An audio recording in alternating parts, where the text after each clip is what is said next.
Linear equation in two variable में fifth video है हमारा। अभी तक हमने सीखा है कि लीनियर इक्वेशन को सॉल्व करने के टोटल 4 मेथड हैं। सबसे पहला है एलिमिनेशन मेथड, उसके बाद आता है हमारा ग्राफिकल मेथड, उसके बाद क्रैमर रूल और सब्स्टिट्यूशन मेथड। सभी तरीकों में हमने सीख लिया है। अगर आपने नहीं देखा है तो आप एक एक करके चारों मेथड देख सकते हैं। सबसे पहला है एलिमिनेशन मेथड, जिसमें कोएफिशिएंट सेम करते हैं। ग्राफिकल मेथड, अपने मन से एक्स और वाई की कोई भी वैल्यू ले लेते हैं। उसके बाद क्रैमर रूल आता है और लास्ट में आता है हमारा सब्स्टिट्यूशन मेथड। सभी मेथड में हमने क्या देखा था कि अलग अलग टाइप का जो इक्वेशन होता है उसमें हम लोग अलग अलग रूल लगाते हैं। अभी हमने सॉल्व करना सीख लिया है कि कौन सा इक्वेशन किस टाइप का रहेगा तो उसको कौन से मेथड से सॉल्व करना है। उसके बाद हमारे पास आता है एप्लीकेशन। एप्लीकेशन में क्या करना रहता है, हमारे पास कुछ वर्ड प्रॉब्लम दी रहेंगी। वर्ड प्रॉब्लम क्या, जैसे कि कोई रियल लाइफ प्रॉब्लम रहेगी, उस रियल लाइफ प्रॉब्लम को आपको समझना है। जैसे ही आपको सम समझ जाता है वैसे ही आपको क्या करना है, इक्वेशन में कन्वर्ट करना है उसको। इक्वेशन में कैसे कन्वर्ट होगा, आपको दो चीज़ हमेशा वेरिएबल, हमेशा ये two linear equation in two variable है तो हमेशा दो ही वेरिएबल पूछे जाएंगे आपको, और दो वेरिएबल के लिए दो कंडीशन रहेगी। एक कंडीशन से पहला इक्वेशन आपका बनेगा और सेकेंड कंडीशन से आपका दूसरा इक्वेशन बनेगा। बहुत सारे लोग कंफ्यूज इसलिए होते हैं कि अज्यूम करने में कंफ्यूजन होता है उनको कि एक्स कैसे अज्यूम करें, वाई कैसे अज्यूम करें। तो जैसे ही प्रॉब्लम सॉल्व करेंगे हम लोग तो उसमें आपको बताते जाऊंगा कि मैंने अज्यूम क्या किया है और कैसे करना है। ठीक है, प्रॉब्लम क्या है हमारे पास अभी कि सबसे पहले हम लोग को प्रॉब्लम क्या पढ़ के समझना है। लिखा हुआ है टू नंबर डिफर बाय 3, यानी कि दो नंबर क्या है, दोनों का डिफर बाय मतलब दोनों के बीच का डिफरेंस जो है वो 3 है। एक नंबर दिया हुआ है और एक नंबर, दोनों में डिफरेंस है, डिफर बाय 3 लिखा हुआ है। डिफर बाय 3 का क्या मतलब होता है, दोनों का क्या हो जाएगा, सब्ट्रैक्ट है। डिफरेंस मतलब सब्ट्रैक्ट करेंगे तो वैल्यू 3 आती है। इसमें से अभी एक नंबर बड़ा रहेगा दूसरा नंबर छोटा रहेगा तभी कुछ ना कुछ वैल्यू आ रही है, यानी कि जब दो अलग अलग क्वांटिटी वाले नंबर रहते हैं तभी उसको सब्ट्रैक्ट करके कुछ वैल्यू आएगी। यानी कि हमको क्या देखना है, एक नंबर कोई बड़ा होगा और एक नंबर कोई छोटा होगा, यानी कि बड़े नंबर में से छोटे नंबर को अगर सब्ट्रैक्ट करेंगे तो हमको एक वैल्यू मिलती है 3। और क्या लिखा हुआ है, the sum of twice the smaller number and thrice the larger greater number, यानी कि 2 टाइम मल्टीप्लाई करेंगे स्मॉलर नंबर को और 3 टाइम मल्टीप्लाई करेंगे ग्रेटर नंबर को और दोनों का सम निकालेंगे तो हमारी वैल्यू आती है 19। तो फाइंड करना है हमको दोनों वैल्यू क्या क्या है। सबसे पहले हम देखते हैं कि क्वेश्चन में बोल क्या रहा है। सबसे पहले बोल रहा है टू नंबर है, टू नंबर का डिफरेंस है, यानी कि डिफर बाय 3 है, मतलब दोनों के बीच में डिफरेंस है तो एक कोई बड़ा होगा एक कोई इससे छोटा होगा। तो सबसे पहले मैं ले लेता हूं ग्रेटर नंबर में से माइनस करेंगे स्मॉलर नंबर तो हमारे पास आ जाएगा वैल्यू 3। यही है दोनों का डिफरेंस, है ना, यानी कि greater number minus smaller number तो हमारे पास आ जाती है वैल्यू 3। और बोल रहा है कि सम करना है, किसका किसका सम करना है, twice the smaller number and thrice the greater number, तो उसका सम आ जाता है 19। अभी हम ऐसे भी लिख सकते हैं ग्रेटर नंबर स्मॉलर नंबर। अगर मैं बार बार ऐसे इक्वेशन बनाऊंगा, इक्वेशन ऐसा ये इसको इक्वेशन ही बोलते हैं।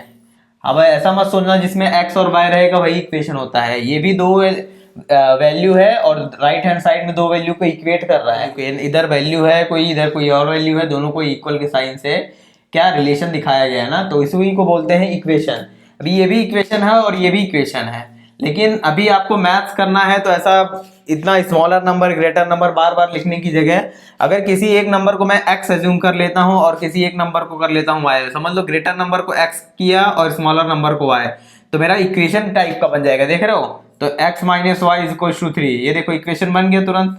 और इसको मैंने क्या किया, 2 time smaller number 3 time greater. अभी स्मॉल को हमने क्या अज्यूम किया था y, तो क्या किया 2y plus 3x is equal to 19, ये देखो ये भी इक्वेशन बन गया। अभी ये x और y हम लोग ने क्यों अज्यूम किया, क्योंकि ये देखो बहुत लंबा हो जाता है यहाँ पे नाम। आपके अभी निक नेम कुछ ना कुछ होगा ही आप लोगों का। आपका जैसे किसी का नाम सत्य प्रकाश है तो उसको सत्तू बोलते हैं। हम लोग ने क्या किया, बड़ा जो वैल्यू था, जो बड़ा दिख रहा था, उसको बार बार लिखने से अच्छा हम उसको एक छोटी सी वैल्यू अज्यूम कर लेते हैं। समझ में आ रहा है सबको। तो जैसे ही हमने छोटी वैल्यू अज्यूम की तो हमारे पास इक्वेशन तुरंत बन जाता है एक्स और वाई का, है ना। इसके ऊपर बहुत सारा मीम भी बनता है, सर हमेशा मैथ्स वाले सर ऐसा अज्यूम ही कर लेते हैं कुछ भी, तो अज्यूम कर लो सर LHS RHS इक्वल हो जाता है, जब ये LHS RHS आएगा तभी आपको बताऊंगा।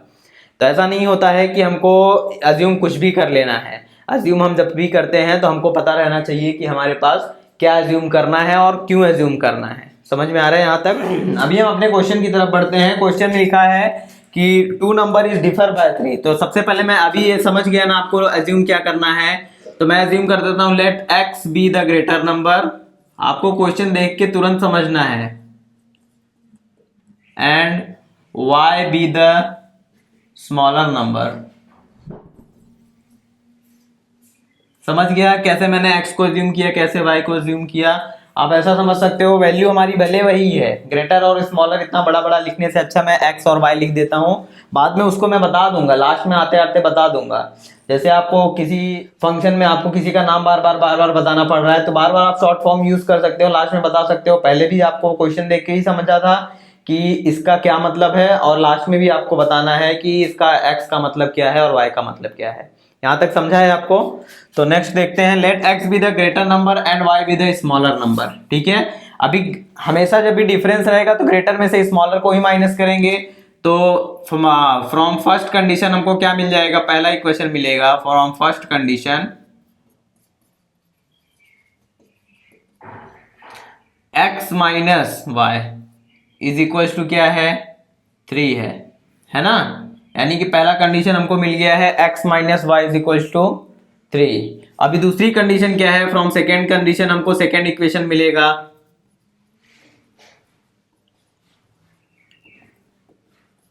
सेकेंड कंडीशन क्या है?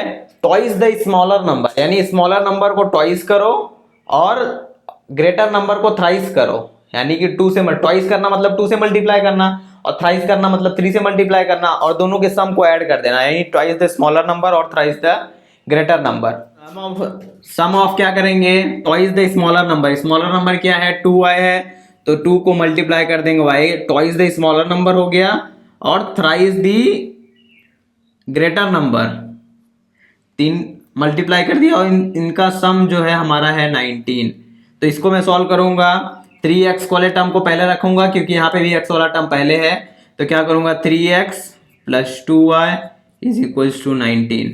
अज्यूम करना आसान हो गया है सबके लिए। x और y कैसे अज्यूम करना है? जैसे ही वैल्यू दिया आपको समझ जाना है, उसी में से किसी को x अज्यूम करना है। जैसे जैसे क्वेश्चन आगे आएगा तो आपको समझते जाएगा कि अज्यूम क्या करना है और क्यों करना है। तो x और y दो हमारे पास इक्वेशन बन गए हैं। अभी दोनों इक्वेशन में हमको क्या करना है? यहाँ पे देखो कोएफिशिएंट सेम नहीं है। कोएफिशिएंट सेम इसका x का भी कर सकते हो, y का भी कर सकते हो। 2 से मल्टीप्लाई कर दोगे। यहाँ पे y का क्यों कर रहा हूँ मैं? अभी 2 से मल्टीप्लाई कर दूंगा तो ये 2y हो जाएगा, इन दोनों का सिंबल भी अलग हो जाएगा, ऐड कर दूंगा तो कैंसिल होके मेरा एलिमिनेशन मेथड से हमारा आंसर आ जाएगा। समझ में आ रहा है सबको? तो मल्टीप्लाई करूंगा इक्वेशन 1 को किससे? 3 से। Multiplying equation 1 bye 3। इक्वेशन 1 को 3 से मल्टीप्लाई करूंगा तो क्या हो जाएगा? 3x minus 3y is equal to 9। Equation number 3 हो गया, है ना। 2 इक्वेशन मिल गया है मुझे। दोनों इक्वेशन को क्या करूंगा? सब्ट्रैक्ट करूंगा। सब्ट्रैक्ट कर दूंगा तो क्या हो जाएगा मेरा? Subtracting equation 3 from equation 2। मैंने क्यों किया ऐसा? क्योंकि 19 में से 9 को माइनस सब्ट्रैक्ट करूंगा 10 पॉजिटिव वैल्यू आएगी। पॉजिटिव वैल्यू पे ज्यादा हम लोग को फोकस करना है, क्योंकि नेगेटिव वाला सिंबल हम लोग बार बार मिस्टेक कर सकते हैं, इसलिए पॉजिटिव वाला सिंबल पे मैंने किया हुआ है। ठीक है, तो आ गया 3। तो जैसे ही हुआ तो अभी क्या हो जाएगा मेरा? 2 वाले में से 3 को माइनस करना है तो क्या आएगा? 3x plus 2y is equal to 19, और यहाँ पे आएगा 3x minus 3y is equal to 9। Subtract किया, सबका साइन चेंज होता है, पहले ही बताया है आपको, एलिमिनेशन मेथड में ही बताया है कैसे साइन चेंज हो रहा है सबका। तो कैंसल आउट हो गया, यहाँ पे बचा +3 और +2, तो 5y इज इक्वल टू 10। तो y की वैल्यू आ गई 10/5, तो y की वैल्यू आ गई 2, है ना। तो अभी मैं क्या करता हूँ, y की वैल्यू 2 किसी भी एक इक्वेशन में रख दूंगा। इसमें रख देता हूँ तो x की वैल्यू तुरंत आ जाएगी। Put y is equal to 2 in equation 1। First वाले इक्वेशन में जैसे ही रखूंगा y की वैल्यू 2, यहाँ पे 2 आ जाएगा तो ये -2 हो जाएगा, वहां पे जाएगा +2 हो जाएगा, तो x मेरी क्या हो जाएगी 5 हो जाएगा। तो क्या हो जाएगा x - 2 = 3, तो x की वैल्यू आएगी 3 + 2, तो x की वैल्यू आ गई मेरी 5। अभी यहाँ पे x और y की वैल्यू तो आ गई है, लेकिन हमारा x क्या था, x is B the greater number, यानी कि greater number will be 5 and smaller number will be 2। यहाँ में हमारा क्वेश्चन सॉल्व हो गया। ठीक है, कोई भी डाउट यहाँ तो यहाँ तक कोई भी रहेगा तो आप पूछ सकते हो, तो मैं बताने का ट्राई करूंगा। ठीक है, कुछ भी नहीं करना है, बस अज्यूम करने का, अज्यूम क्या चीज करनी है वैसे ही हमको, जैसे जैसे मैं अभी नेक्स्ट क्वेश्चन आते जाएगा तो मैं हर एक क्वेश्चन देखते जाऊंगा कि आपको क्या अज्यूम करना है और क्यों करना है, वो भी इंपॉर्टेंट है, वो ज्यादा ध्यान से सुनना आप लोग। ठीक है, और जैसे ही आपको क्वेश्चन दिखेगा आप खुद से पहले पॉज करके आप देखो क्वेश्चन में कि ऐसा क्या अज्यूम करूंगा, उसके बाद अभी जब आप प्ले करोगे तो आपको समझेगा कि कहाँ गलती हुई है। ठीक है, नेक्स्ट क्वेश्चन है हमारे पास, एक रेक्टेंगल दिया हुआ है, इसको रेक्टेंगल लिख देता हूं मैं। रेक्टेंगल दिया हुआ है, रेक्टेंगल का आपको पता है अपोजिट साइड जो होती है वो इक्वल होती है। अभी इक्वेशन यहाँ पे दिया नहीं हुआ है, एक रिलेशन दिया हुआ है सभी x और y के और कांस्टेंट के बीच में, लेकिन हमको इक्वेशन इक्वल टू के आगे क्या आएगा, इक्वल टू 0 है कि क्या है वो हमको बताया नहीं है। कि ये देखो यहाँ हमेशा रेक्टेंगल पे आपको पता रहना चाहिए कि रेक्टेंगल का अपोजिट साइड जो होता है इक्वल होता है। अभी हम इक्वेशन पे दो वेरिएबल दिख रहे हैं, दोनों लीनियर इक्वेशन भी है, लीनियर है क्योंकि x और y का टर्म क्या है, y का पावर क्या है 1 है। तो मैंने क्या करूंगा, सबसे पहले इन दोनों को इक्वेट करूंगा। क्यों, क्योंकि ये वाला जो वैल्यू आएगी और ये वाली जो वैल्यू आएगी दोनों इक्वल रहेगी, क्योंकि ये क्या है रेक्टेंगल। यहाँ से मेरा पहला इक्वेशन मिल जाएगा, फिर ये वाला वैल्यू इक्वल आएगा इसके, ये दोनों की वैल्यू जैसे इक्वल करूंगा वहां से मुझे दूसरा इक्वेशन मिलेगा, दोनों इक्वेशन को सॉल्व करके मेरा x और y की वैल्यू आएगी, है ना। तो आपको जैसे ही मैं सॉल्व करने जा रहा हूं अभी, तो आपको पॉज करना है, आपको खुद से सॉल्व करना है, इक्वेशन बनाना है। पहले इक्वेशन बनाना सीखो। इक्वेशन आप जैसे ही बना लेते हो, जैसे ही आपका इक्वेशन बन गया तो आपको सॉल्व करने में तो आपको आसानी हो ही जाएगी कि कैसे सॉल्व करना है, हमको एलिमिनेशन से करना है, कौन से मेथड से करना है। लेकिन इंपॉर्टेंट क्या है, क्वेश्चन को समझ गए, जैसे ही मुझे क्वेश्चन दिखा, क्वेश्चन दिखते ही मुझे समझ गया, जैसे ही रेक्टेंगल बोला तो ये वाला इक्वल होगा, मुझे समझ गया तुरंत ये वाला इक्वल होगा, दो इक्वेशन मेरा बन जाएगा। समझ में आ गया। उसके बाद बोला find x and y, x y पहले फाइंड आउट कर लेंगे, एक्स वाई हम लोग का निकल ही जाएगा किसी न किसी मेथड से, एलिमिनेशन है, एलिमिनेशन से ही निकलेगा हमेशा ज्यादातर। उसके बाद find area and perimeter. Area क्या होता है, लेंथ और ब्रेड्थ को मल्टीप्लाई कर दूंगा मैं, एरिया निकल जाएगा। पेरीमीटर क्या होता है, ये और ये चारों को मैं ऐड कर दूंगा, एक्स और वाई की वैल्यू रख दूंगा तो आ जाएगा मेरा, है ना। यानी इसका लेंथ क्या होगा, एक्स की वैल्यू कुछ रखूंगा, वाई की वैल्यू कुछ रखूंगा, एक नंबर आएगा वो ये वाले लेंथ की वैल्यू हो जाएगी। फिर वही वाई की वैल्यू रखूंगा, ये एक्स वाई की वैल्यू रखूंगा, यहाँ पे एक लेंथ मिलेगा, यहाँ पे एक लेंथ मिलेगा, चारों लेंथ को ऐड कर दूंगा तो मेरा पेरीमीटर निकल जाएगा। समझ में आ रहा है यहाँ तक, ठीक है। तो स्टार्ट करते हैं सबसे। तो क्वेश्चन में क्या करना है, पहले ये दोनों साइड को इक्वेट करना है। 4x - y = 2x + y + 8। अभी 2 वेरिएबल वाले टर्म को एक साइड लेके रखूंगा और कांस्टेंट वाले के अपोजिट साइड रहने दूंगा, तो क्या हो जाएगा 4x - 2x हो जाएगा, 2x को इस साइड में लेके आऊं, -y = 8 हो जाएगा। तो 4x - 2x क्या होता है, 2x - y तो -2y = 8। 2 से डिवाइड कर दूंगा तो मेरा आ जाएगा x - y = 4। ये हो गया मेरा इक्वेशन नंबर फर्स्ट। यहां से मुझे पहला इक्वेशन मिल गया। अभी सेकेंड इक्वेशन के लिए मैं क्या करूंगा, इन दोनों साइड को इक्वेट करूंगा। इन दोनों साइड को इक्वेट करने से क्या होगा, x + 4 = 2y। तो 2y को इस साइड लेके जाऊंगा और कांस्टेंट वाले टर्म को राइट साइड लेके जाऊंगा, तो क्या हो जाएगा x - 2y = -4। समझ में आ रहा है, यहां से मेरा सेकेंड इक्वेशन बन गया। इन दोनों को आप रीजन भी दे सकते हो, क्या है, अपोजिट साइड ऑफ रेक्टेंगल है, और इसको भी आप बोल सकते हो अपोजिट साइड ऑफ रेक्टेंगल, ठीक है। अभी दो इक्वेशन मेरे पास मिल गया है, दोनों में मैं एलिमिनेट क्यों कर सकता हूं, क्यों, क्योंकि ये देखो x का कोएफिशिएंट यहाँ पे भी 1 है, यहाँ पर भी 1 है, दोनों जगह a का कोएफिशिएंट सेम है। मैं क्या करूंगा, सब्ट्रैक्ट करूंगा, साइन सेम है, सब्ट्रैक्ट करूंगा तो ये दोनों कैंसल आउट हो जाएगा और यहाँ से मेरी वैल्यू निकल जाएगी। तो क्या करता हूँ, सब्ट्रैक्ट करता हूँ, subtracting equation 2 from equation 1। Subtract कर दूंगा तो क्या हो जाएगा, 1 से सब्ट्रैक्ट कर रहा हूं तो x - y = 4, यहाँ पे x - 2y = -4, सब्ट्रैक्ट कर रहा हूँ सबका साइन चेंज हो जाएगा, आपको पता ही है कैसे होता है साइन चेंज। तो कैंसल आउट हो गया, 2y-5 क्या होता है, सिंगल y बचता है, और 4 और 4 क्या हो जाएगा, ऐड हो जाएगा, तो यहाँ पे 8। तो y की वैल्यू हमारी क्या आ गई, 8। y की वैल्यू किसी भी एक इक्वेशन में रख दूंगा, ये वाले इक्वेशन में रखूंगा, यहाँ से मेरी x की वैल्यू आ जाएगी। तो y की वैल्यू रखता हूँ मैं, put y is equals to 8 in equation 1। First equation में रखूंगा तो x minus 8 is equals to 4, तो x की वैल्यू आ जाएगी 12। समझ में आ रहा है, यहाँ से x और y की वैल्यू तो मुझे मिल गई है ना। सबसे पहले मैंने क्या किया हुआ है, दोनों अपोजिट साइड को क्या किया, इक्वेट किया है। क्यों इक्वेट किया, क्योंकि रेक्टेंगल जैसे ही मुझे दिखा तो रेक्टेंगल के अपोजिट साइड क्या होते हैं, इक्वल होते हैं। तो मैंने इक्वेट करके मेरा एक इक्वेशन बन गया, यहाँ से इक्वेट किया, यहाँ से दूसरा इक्वेशन बन गया, एक्स और वाई की वैल्यू दो वेरिएबल दो इक्वेशन से मिल गया। तो जैसे ही दो वेरिएबल्स दो इक्वेशन मिल गया तो हमारी एक्स वाई यानी कि पहला हमारा जो क्वेश्चन में दिया था क्वेश्चन, वो सोल्यूशन उनका मिल गया है। अभी एरिया निकालना है और पेरीमीटर निकालना है। एरिया निकालने के लिए हमको क्या करना है, इसको और इसको मल्टीप्लाई करेंगे, ये वाले टर्म को और ये वाले टर्म को मल्टीप्लाई करेंगे तो क्या हो जाएगा, हमारा एरिया निकल जाएगा। और पेरीमीटर निकालने के लिए सभी टर्म को क्या कर दूंगा, मैं ऐड कर दूंगा, तो मेरा क्या निकल जाएगा, पेरीमीटर निकल जाएगा। तो area of rectangle is equal to लिखता हूं मैं, एरिया ऑफ रेक्टेंगल क्या होगा, 2y multiply by 4x minus Y. कोई भी ले सकते हो आप, दोनों साइड ये और ये भी ले सकते हो, ये भी ले सकते हो। जो मुझे सबसे छोटा आसान दिख रहा था उसको मैंने लिया हुआ है। आप लोग कोई भी लोगे, एरिया हमेशा सेम ही निकलेगा, ठीक है।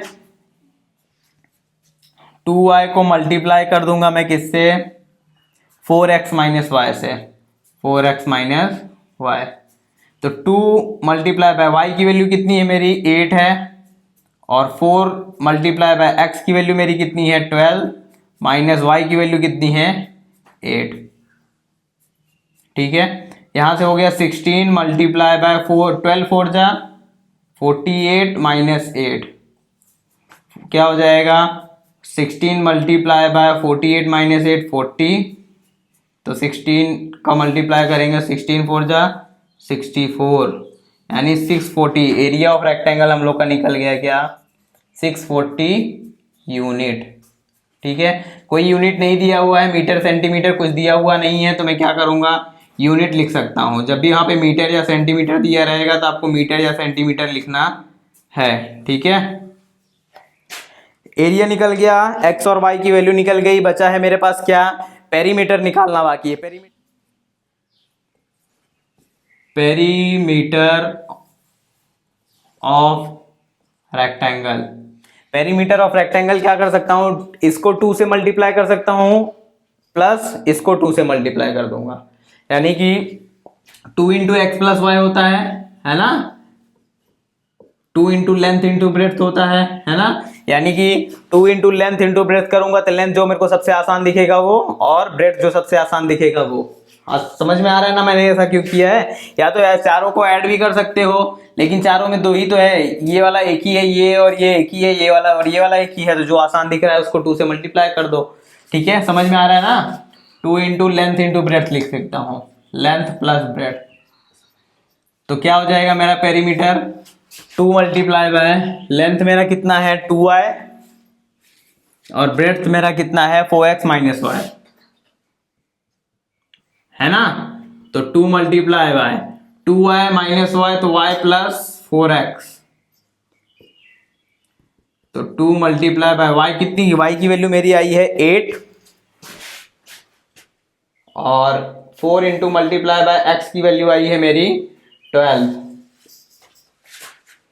तो आंसर आ जाएगा 2 मल्टीप्लाई बाय 8 प्लस 48, 8 प्लस 48 होता है 56, 56 का मल्टीप्लाई बाय 2 करोगे तो इतना हो जाएगा 112 यूनिट।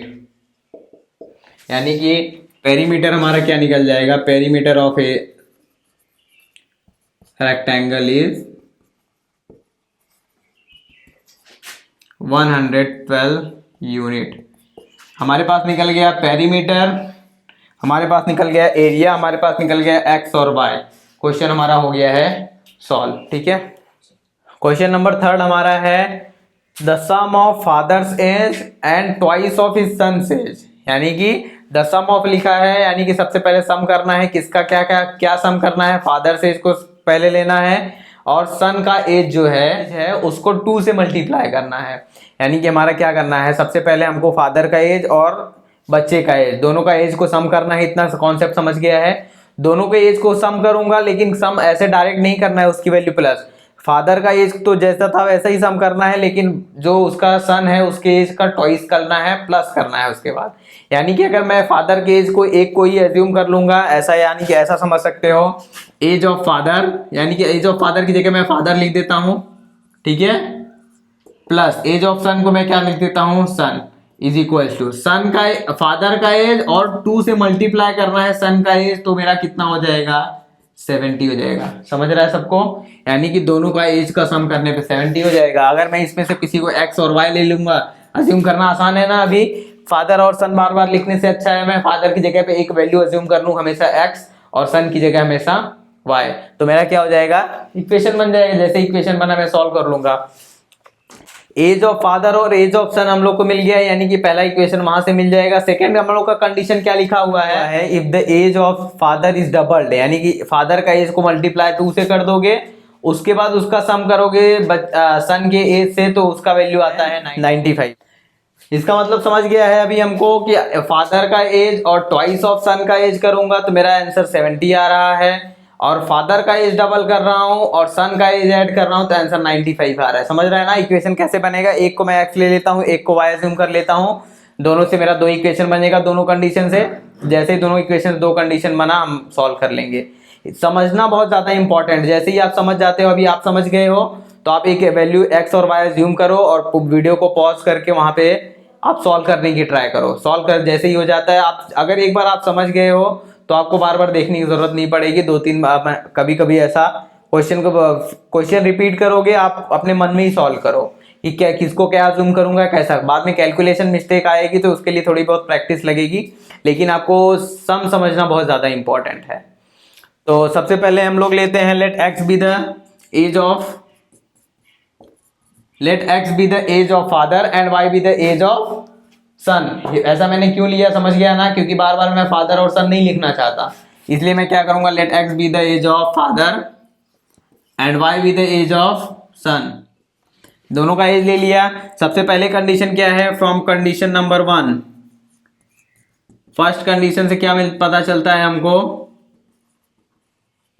फर्स्ट कंडीशन से बोलता है फादर का एज और बच्चे का एज का ट्वाइस करेंगे तो 70 आ रहा है, यानी कि x प्लस बच्चे सन का एज क्या है 2 से मल्टीप्लाई करो y को तो आंसर आता है 70, यानी कि x plus 2y is equal to 70। ये हो गया मेरा इक्वेशन नंबर 1। समझ में आ रहा है यहाँ तक सबको?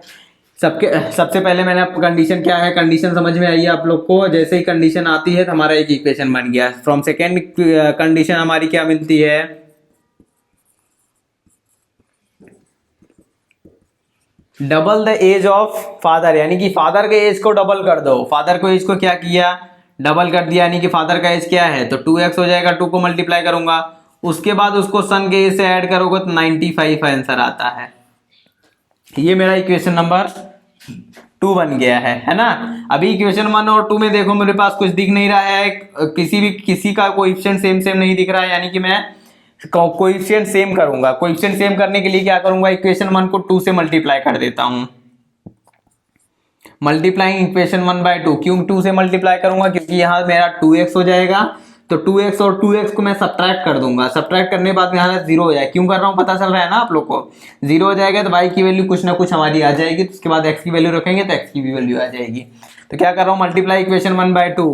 इक्वेशन 1 को 2 से मल्टीप्लाई किया तो क्या हो जाएगा, 2x plus 4y is equal to 140। ये हो गया इक्वेशन 3। अभी इक्वेशन 3 में से इक्वेशन 2 को माइनस करूंगा। क्यों मैं -3 में से 2 को ही क्यों कर रहा हूं, क्योंकि 140 में से 95 माइनस करूंगा तो कुछ वैल्यू आएगी, पॉजिटिव में रहेगी, तो आसान रहेगा सॉल्व करना।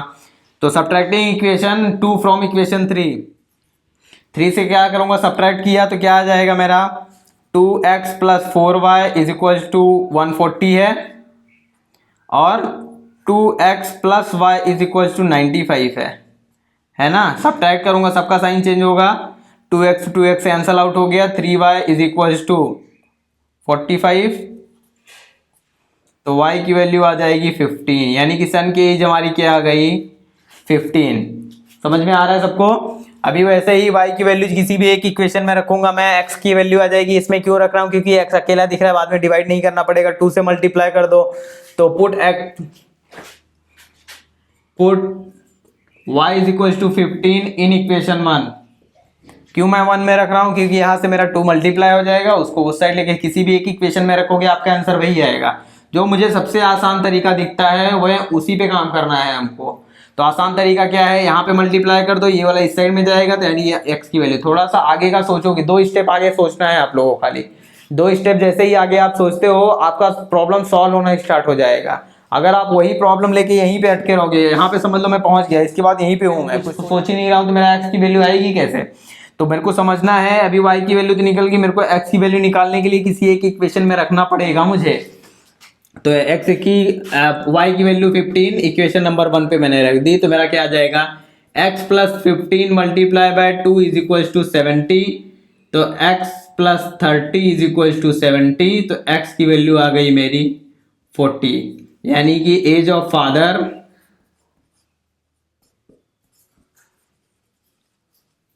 is 40 years and age of son is 15 years। ठीक है, हमको क्वेश्चन देके कंडीशन समझनी है, कंडीशन के हिसाब से हमको x और y की वैल्यू निकालनी है। ठीक है।